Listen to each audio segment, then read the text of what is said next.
গোপাল বার যাচ্ছে শ্বশুর বাড়ি। মাথার ওপর গনগনে সূর্য। গরমে অতিষ্ঠ হয়ে গোপাল এক গাছের নিচে বিশ্রাম নিতে বসলো। বেশি গরম লাগায় ফতুয়াটা খুলে পাশে রেখে একটু আয়েশ করে বসলো। বিশ্রাম নিতে নিতে কখন যে ঘুমিয়ে পড়লো নিজেই জানে না।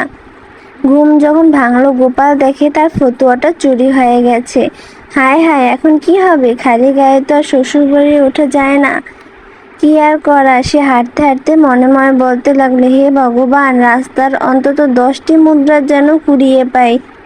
তাহলে 5 মুদ্রা আমার জন্য একটা ভালো ফতুয়া কিনবো, আর তোমার জন্য 5টি মুদ্রা মন্দিরে দান করব।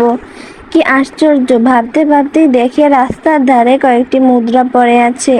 খুশি হয়ে উঠল গোপাল। গুনে দেখে 5টি মুদ্রা। গোপাল বলে উঠল, হে ভগবান, আমাকে তোমার বিশ্বাস হলো না? নিজের ভাগটা আগেই রেখে দিলে। এরকম সুন্দর সুন্দর গল্প শুনতে আমার চ্যানেলটা প্লিজ সাবস্ক্রাইব করবেন এবং লাইক কমেন্ট করতে ভুলবেন না। আর আপনাদের কাছে সুন্দর সুন্দর গল্প থাকলে আমার সাথে শেয়ার করতে পারেন।